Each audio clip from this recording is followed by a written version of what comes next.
Wait. Before you run off. This is very important. In this video, you will see a washing machine that may look different from yours. However, don't worry about the look. What to look for is if you have 6 cycle lights in a row under the control knob, like this. If you do, then this repair guide will work for you. In this video we will be discussing the most sold top-load washer in the world, which is sold at Lowe's, Home Depot and other local stores. Let's get straight into it. Make sure to hit the like and subscribe button. Vertical modular washers, VMWs, are the cheapest and most sold washers worldwide. They are manufactured by Whirlpool and packaged with different brand names such as Maytag, Roper, Kenmore, Amana, Crosley and many more. VMWs have a secret diagnostic mode that can tell you what's wrong with them. This diagnostic mode makes anyone and everyone an instant washer repair pro.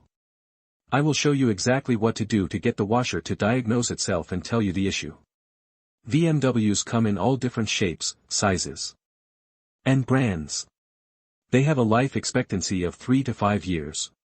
All new appliances are only lasting 3 to 5 years. VMWs are the new washing machine prototype.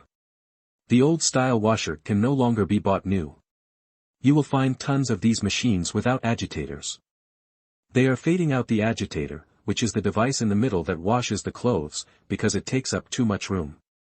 VMWs are considered disposable, and most repair companies will not work on them. However, they will still charge a service fee. The main parts of a VMW are the lid lock, water pump, suspension rods, shift actuator, and control board. 99% of repairs done on VMWs are on these 5 parts. Here are some of the main problems and related parts with VMWs. Won't drain, water pump, won't turn on, control board. No spin, shift actuator, won't open, lid lock, banging or shaking, suspension rods. In my expert opinion, VMWs are pieces of junk. Most have no agitator, are poorly made, and have an annoying lid lock. Their life expectancy has gone down to 3 to 5 years from 30 to 40 years. While their price continues to go up. If you are considering buying a new washer, I would advise you to purchase the vertical modular washer and the 5-year warranty add-on. I guarantee you will wish you did if you don't.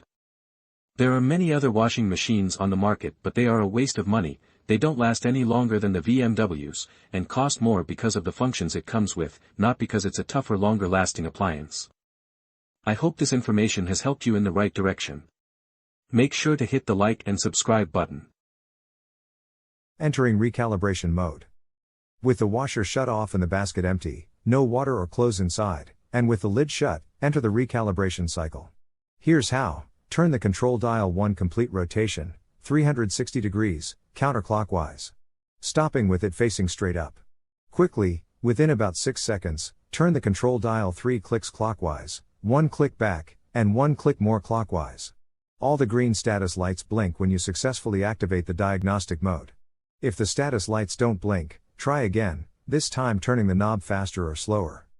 In the diagnostic mode, with all lights flashing, select the calibration cycle by turning the control dial 4 clicks clockwise or 4 clicks right.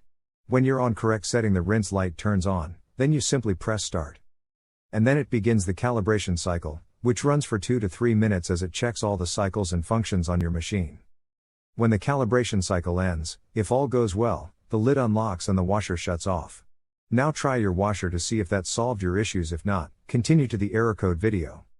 If after 20 tries or more, and your arm feels like it's gonna fall off from trying so much, then odds are you have a bad control board.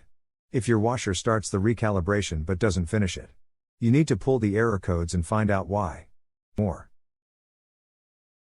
No water or clothes inside, and with the lid shut, enter the recalibration cycle. Here's how. Turn the control dial 1 complete rotation, 360 degrees, counterclockwise. Stopping with it facing straight up. Quickly, within about 6 seconds, turn the control dial 3 clicks clockwise, 1 click back, and 1 click more clockwise. All the green status lights blink when you successfully activate the diagnostic mode.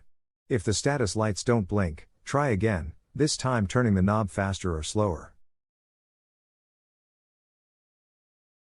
Now, we need to retrieve the codes. Follow these steps to display the error code lights.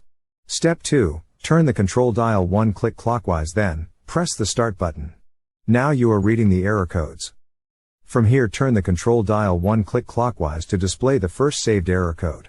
Just the sensing light flashes if no error code was recorded.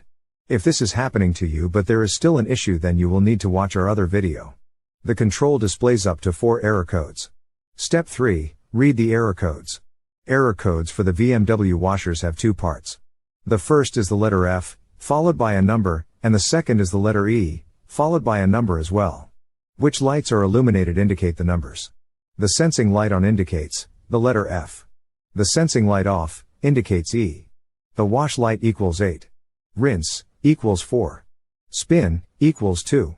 And cycle complete 1. For example, for error code F5E3, when the sensing light is on, the rinse and the cycle complete lights are on. Adding all 3 together equals 5. This means the first part of the code is F5.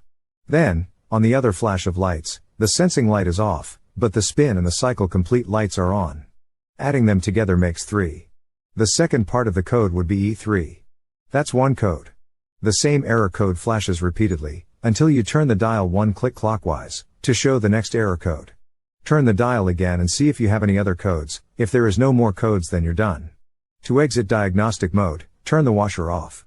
Now, you have your error code. Use these images in this video to look up your error codes. Look in your washer repair manual, or just Google top load washer error code and enter the code, and it should come up no problem. Now you know the problem and what's causing your washer to not work. Now it's time to find the parts needed fast and cheap. Watch our next video for the quick tutorial on how to do this.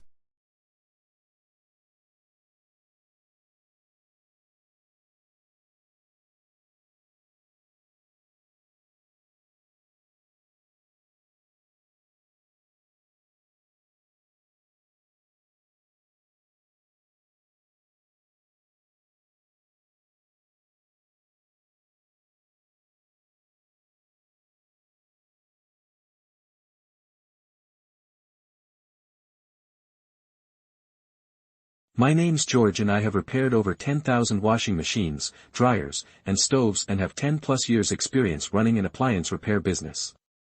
The tips, tricks and insights I'm about to share with you, you won't find anywhere else on the internet.